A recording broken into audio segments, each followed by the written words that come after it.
है एवरीवन, स्वागत है आपको ब्लॉकचेन गुरुकुल में। आज का हमारा टॉपिक है क्रिप्टोग्राफिक हैश फंक्शन। चाहे आप blockchain technology, data integrity checks या फिर सिक्योर पासवर्ड स्टोरेज एक्सप्लोर कर रहे हो, हैश फंक्शंस हर जगह है। इस वीडियो में हम इसके फीचर्स, प्रॉपर्टीज़, एल्गोरिदम्स और एप्लीकेशंस को ईजी वे में समझेंगे। क्रिप्टोग्राफिक हैश फंक्शन एक मैथमेटिकल फंक्शन है जो आर्बिट्री लेंथ के इनपुट को फिक्स्ड लेंथ आउटपुट में कन्वर्ट करता है, जिसे हैश वैल्यू या मैसेज डाइजेस्ट कहा जाता है। और फॉर एग्जांपल, अगर आप इसे हेलो वर्ल्ड जैसा टेक्स्ट देते हैं तो ये हमेशा सेम यूनिक हैश प्रोड्यूस करेगा, लेकिन प्रोसेस वन वे है। मतलब आप ओरिजिनल इनपुट फाइंड करने के लिए इसे रिवर्स नहीं कर सकते।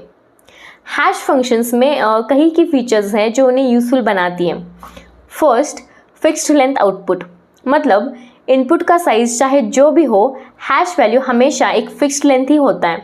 For example, popular SHA-256 function हमेशा 256 बिट हैश आउटपुट देता है, इसलिए हैश फंक्शंस को कभी कभी कॉम्प्रेशन फंक्शंस भी कहा जाता है। Then second, efficiency. Hash functions को फास्ट और इफ़िशिएंट वे में डिज़ाइन किया गया है, जो सिमेट्रिक इंक्रिप्शन मेथड से ज़्यादा तेज़ है। तो हैश फंक्शंस को इफ़ेक्टिव होने के लिए उसके प्रॉपर्टीज़ होनी चाहिए। First, preimage resistance. Imagine करें कि आपके पास 5D41 ... जैसे एक हैश वैल्यू है। ओरिजिनल इनपुट को फिगर आउट करना लगभग इम्पॉसिबल होता है, जैसे हेलो वर्ल्ड। ये सिक्योरिटी इंश्योर करता है, भले ही कोई हैश को रोक ले। Then second, preimage resistance. एक इनपुट और उसके हैश को देखते हुए एक अलग इनपुट ढूंढना जो सेम हैश प्रोड्यूस करता है, इम्पॉसिबल है। फॉर एग्जाम्पल, अगर हेलो इज इक्वल टू #1 है तो आप वर्ल्ड जैसे दूसरा वर्ड नहीं ढूंढ सकते जो #1 के बराबर है। Then third, collision resistance. इसका मतलब है कि दो अलग अलग इनपुट के लिए सेम हैश प्रोड्यूस करना बहुत ही रेयर है। कोलिजन हो सकता है, लेकिन एक स्ट्रॉन्ग हैश फंक्शन इंश्योर करता है कि उन्हें ढूंढना एक्सट्रीमली डिफिकल्ट हो। अगर कोई हैश फंक्शन कोलिजन रेजिस्टेंस है तो ये सेकेंड प्री इमेज रेजिस्टेंस भी है। क्रिप्टोग्राफिक हैश फंक्शंस पिछले कुछ ईयर्स में बहुत इवॉल्व हुए हैं, जिससे यूनिक फीचर्स और यूज़ केसेस वाले वेरियस एल्गोरिदम सामने आए। सो उनमें से कुछ पॉपुलर वंस को एक्सप्लोर करते हैं। First, message digest MD, the pioneering hash function. MD2, MD4, MD5 और MD6 सहित हैश फंक्शंस का MD फैमिली पहले वाइडली अडॉप्टेड एल्गोरिदम्स में से एक था। MD5 एक 128 बिट हैश फंक्शन एक इंटरनेट स्टैंडर्ड बन गया और फाइल इंटीग्रिटी इंश्योर करने के लिए कॉमनली इसका यूज़ किया जाता था। फॉर एग्जांपल, फाइल सर्वर अक्सर एक pre computed MD5 checksum provide करते थे। Then what went wrong? तो 2004 में MD5 में वल्नरेबिलिटीज पाई गई। एक कोलिजन अटैक डेमोन्स्ट्रेट हुआ जिससे इसकी रिलायबिलिटी कॉम्प्रोमाइज़ हुई। कंप्यूटर क्लस्टर का यूज़ करके MD5 को ब्रेक करने में सिर्फ 1 आवर लगा। MD5 को अब सिक्योर एप्लीकेशंस के लिए रेकमेंड नहीं किया जाता, लेकिन अभी ये क्रिप्टोग्राफी एडवांसमेंट में एक लेसन सर्व करता है। Second, security hash algorithm SHA, the modern standard. SHA family में SHA-0, HSA-1, HSA-2 और SHA-3 शामिल हैं। हर एक का एक यूनिक डिज़ाइन और सिक्योरिटी लेवल है। SHA-1 का SSL सिक्योरिटी में बहुत यूज़ किया गया था, लेकिन 2005 में कोलिजन अटैक्स के लिए ये कमज़ोर हो गया।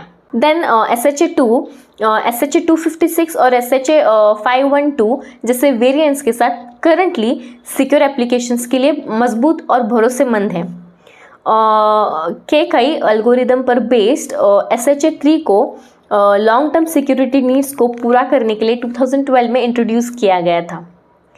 SHA-3 का KK algorithm efficient performance ensure करता है और अटैक्स के लिए बेटर रेजिस्टेंस ऑफर करता है, जिससे ये क्रिप्टोग्राफी में कटिंग एज सॉल्यूशन बन चुका है।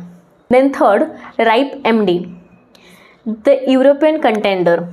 RIPE stands for Race Integrity Primitives Evaluation and EMD for Message Digest। ये यूरोपियन रिसर्च कम्युनिटी द्वारा डिज़ाइन किया गया है। इसके वेरिएंट्स में RIPE EMD 128 एंड RIPE 160 शामिल है, जिसमें से अगला वाला वाइडली यूज़ किया जाने वाला है। RIPE MD 160 improve security provide करता है, जबकि RIPE MD 256 जैसे वर्जन्स एक्सीडेंशियल कोलिजन्स कम करने पर फोकस करते हैं। Then fourth, Whirlpool built for strength. Whirlpool एक 512 बिट हैश फंक्शन है जो advance encryption standard that is AES से इंस्पायर्ड है। AES के क्रिएटर्स में से एक विंसेंट रिजमैन द्वारा developed Whirlpool robust data protection ensure करता है। ये लॉन्ग टर्म डेटा इंटीग्रिटी और सिक्योरिटी की आवश्यकता वाले एप्लीकेशंस के लिए पर्टिकुलरली इफेक्टिव है। हैश फंक्शंस के कई सारे रियल वर्ल्ड एप्लीकेशंस हैं, उनमें से दो के बारे में बात करते हैं। First, password storage. ये प्लेन पासवर्ड स्टोर करने के बजाय सिस्टम्स उनके हैश को स्टोर करता है। फॉर एग्जाम्पल, अगर आपका पासवर्ड 1 2 3 4 5 6 है तो सिस्टम इसके हैश को एज E10 ABCD ... स्टोर करता है। भले ही कोई डेटाबेस को एक्सेस कर ले, लेकिन वो आपके पासवर्ड को पाने के लिए हैश को रिवर्स नहीं कर सकता। Then second, data integrity checks. Imagine कीजिए कि आप एक लार्ज फाइल डाउनलोड कर रहे हैं।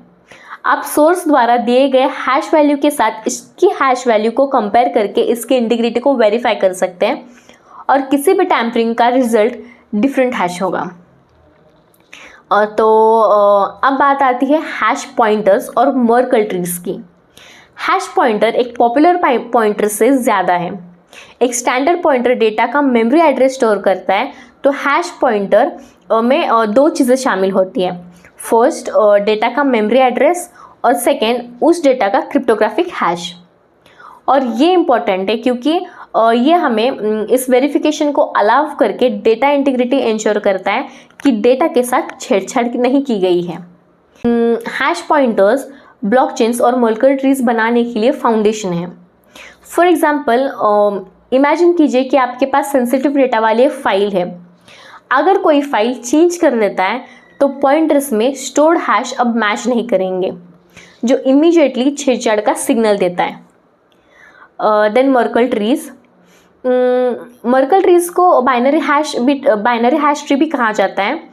ये एक डेटा स्ट्रक्चर्ड है, हैश वैल्यू को ट्री लाइक हायरार्की में ऑर्गेनाइज करता है। इसमें 3 चीज़ें होती हैं। फर्स्ट, हर लीफ नोड एक डेटा ब्लॉक का हैश है। सेकेंड, हर नॉन लीफ नोड अपने चाइल्ड नोड का हैश है। देन थर्ड, ट्री का root that is Merkle root tree में सभी ट्रांजैक्शंस या डेटा ब्लॉक्स को समराइज करते हैं। मैंने ऑलरेडी इस पर एक वीडियो बनाया हुआ है with detail step by step explanation, आप जाके देख सकते हैं।